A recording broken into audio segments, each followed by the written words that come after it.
Hi, welcome to Watcher DM. I'm Gabriel. Today I am going to continue my series on the Tome of Adventure Design, revised edition by Matt Finch of Mythmere Games. Last time we did placement of dungeon landmarks. So these are locations within the dungeon that are unique or interesting within the dungeon and tell kind of a story about the place or provide some interest for the PCs. And today we are going to check out this next area, the what comes next method. So I believe the last kind of section was the top down, decide beforehand what's happening method. And this is more, what's happening next. So, I'm just going to read the top here. Sometimes you just want some creative ideas for what comes next in a dungeon you're already designing, and you don't want to get deep into a whole system for designing a dungeon from the top down. The following table is easier to use when the problem is just a bit of creative block happening mid-stride. It points you back to the above tables, but gives you a specific place to start instead of just paging around for an idea. Okay, so we're going to try this and see what we get. Let me get my really good dice. Won't I get my really good dice? Really good dice. That guy's chipped. Where is... No, there it is. Okay, so I got a 32. I guess, gosh, you really can't see it in that light, can you? Why don't you just chill out a little bit, Bobby? So we got a 32. Can you come down a little bit? Sorry, I should have mucked around with my light before I started recording. All right, 32. Eyes and trackways. Eyes and trackways. Is that a table back here?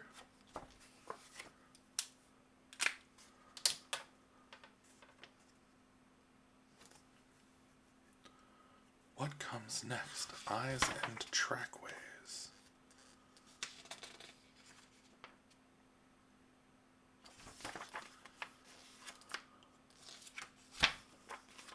Huh.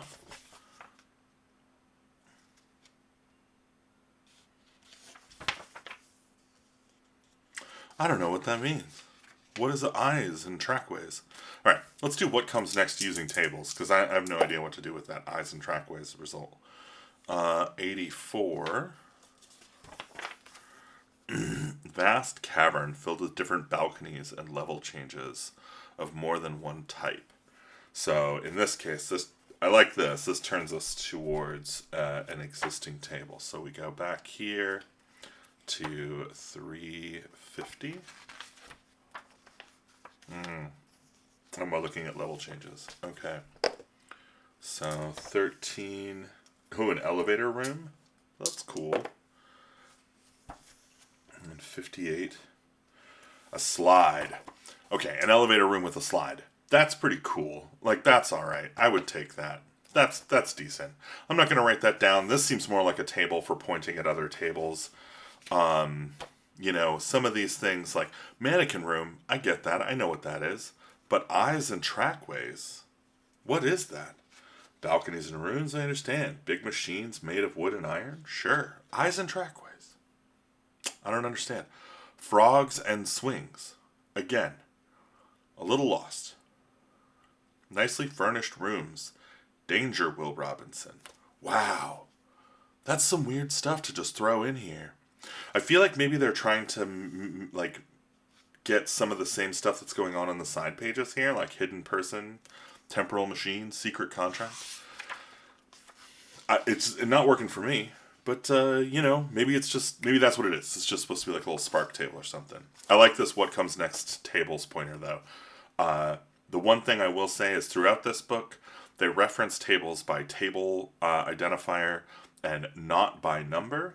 Or page number, which is pretty frustrating because there isn't a clear correlation between those values. But Let's do tricks. I think tricks is going to be the better juice here. So we'll consider the last little bit to be like bonus. If you feel bonused, that was a bonus. The trick is a very broad concept in adventure design, and I'm not going to try to define it exactly. In general, a trick is something that requires the players to make meaningful decisions, but that isn't a monster or a trap. Tricks can range all the way from the sliding corridor to a riddle written on a scrap of parchment. There are about an infinite number of ways to try and break down the broad concept of a dungeon trick into a scenario of tables. Series of tables. After literally years of screwing around with it, I've decided to compile my tables into 11 categories. Architectural tricks, bargain and persuasion tricks, experiment tricks, false appearance tricks, hazard tricks, magic area tricks, magic thing tricks, run the gauntlet tricks, substance tricks, wager and game tricks, and written tricks. There's a great deal of crossover between these categories too, so don't approach these tables as if each category is a formula. This section is organized as follows. Wildcard matrix, that's this. An alternative short-form table used to generate the broad overall profile of a trick, ignoring everything else in this section. Hints and foreshadowing. This table can be used for all the categories, so they come first. And then the separate categories, as I just enumerated. General subtables, certain categories make reference to the same subtables, so these are gathered together at the end of this section. Okay, so method 1, the wildcard matrix. This table is not for the faint of heart. Thanks. It's used to generate the overall profile of a trick with absolutely no rhyme or reason. Instead of picking a category and working from there, roll for each component of the trick. Hints, structure, rewards, risks, and solutions, and then put them together in any way that your inspiration takes you. Well, let's try. So, this will be a... You know what I need? A wild card trick. Oh, and line that. And we'll say hints. Oh my gosh, I rolled a 100. That's so super funny. So I will just write down 0, 0. And we're just going to move on, and we will look these up after. So for structure, wow, I got 0, 5.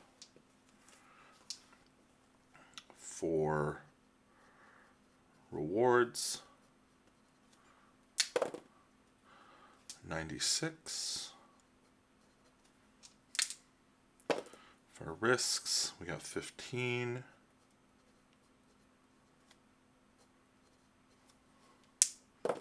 Solutions and interactions. Man, this is a crazy... I wish I was playing Mothership right now. I would have... These 4 rolls would have been amazing.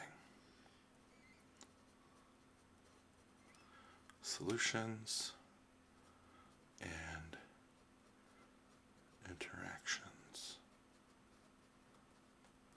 That's a sufferable thing. So that's 10. Okay. Let's look these up. So the hints are written. The structure, a bunch of elements to use for the solution. So dials, potions, ingredients, vehicles, machines, etc.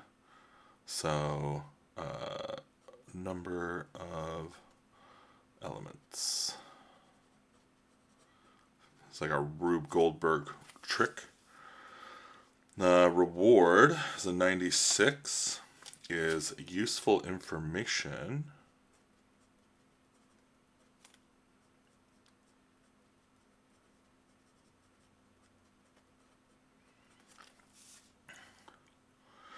The risk is a 15. Is a magical curse.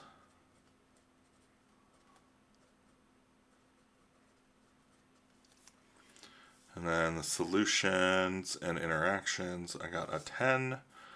Gambling your money or your life, or your health or experience points, your sanity, your luck, etc. Gambling.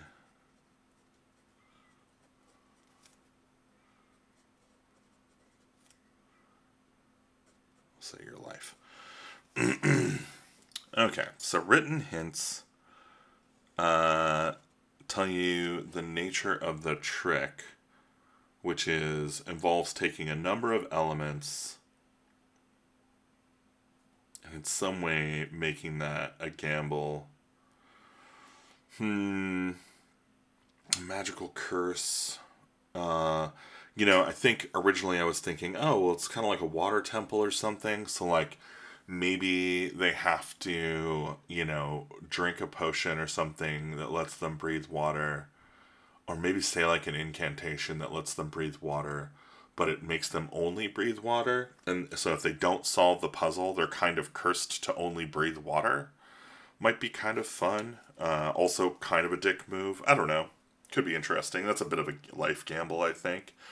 And then underwater, there's the objects that they need to manipulate to solve the thing.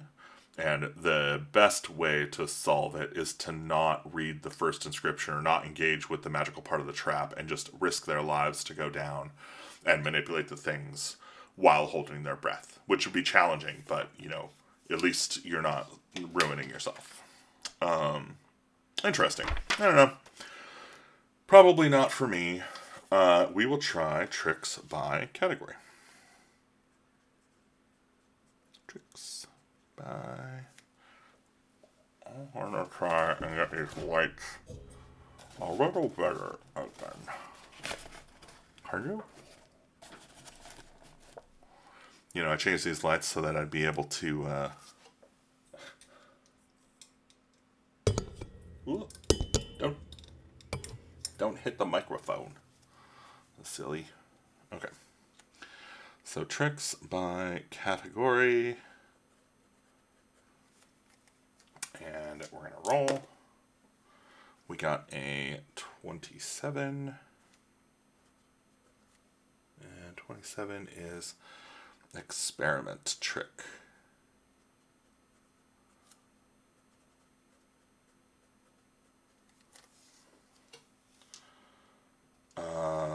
Hints and foreshadowing for all categories. So, okay.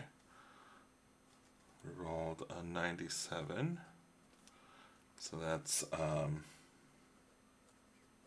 written sign. And what's wrong with the hint? Well, it's an 81.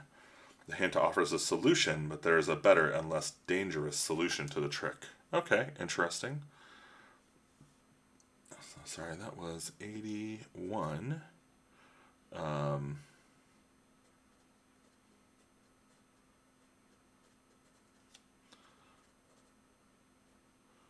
Better solution possible. Cool. Let's see. Does it say here? I see. So it says to roll on that table if you roll that. So now we go into the trick categories. And we are going into experiments. So experiments category. I feel like we are in the experiments category. Okay, experiment tricks. Let's learn. In general, an experiment trick is just the combination of things by the characters and the results. Sometimes these tricks are obvious, three bottles and a mixing basin, or 3 levers, and sometimes they are not obvious. They combine themselves. It's best to decide that after generating the trick, though. To generate an experiment trick, roll on the master table, table 387, to see what 2 types of elements are being combined, and what the general type of results are going to be, result is going to be. Roll for specific results on the appropriate columns of the table, the first elements, and the table of the second elements, got it. Then juggle those elements around with the result type and see what emerges. The result types are explained after the tables. Master table of experiment tricks. Note, if your experiment turns out to look like something that might have a good result and a bad result, roll a second time on the result type column to get the alternative possibility. Sometimes, once you've generated the experiment and gotten one result, the other possibility will be very clear. Okay? So, we're going to roll our elements. So, we're just going to say element number 1. We got a 41. Oh, whoa! It's a D6. Holy crap. I didn't even realize they had D6 tables in this thing. Okay, so we got a 2, a token, or a symbol. For the second element, which we will call EL number 2, we also got a 2. So this is a substance.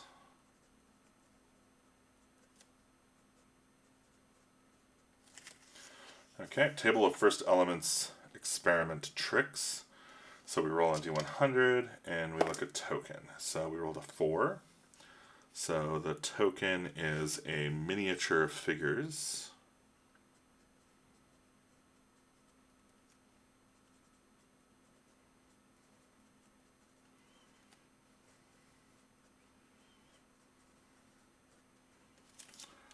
And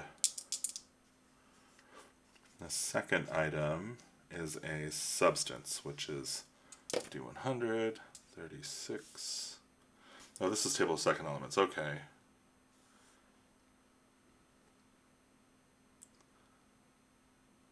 I'm a little confused. Placement slot process. But I got substance, so I just roll. Okay, okay. It's fine. I'll use this. What did I roll? 36? So substance.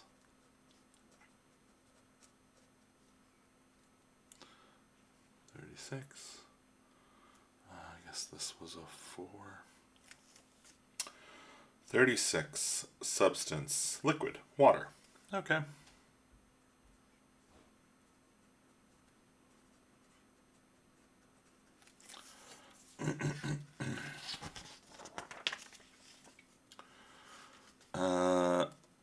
Categories of different results. Explanations. So, transmutation, something or someone is or can be changed.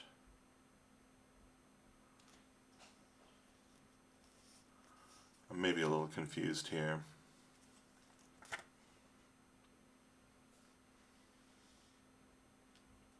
So then it goes into an alternative method.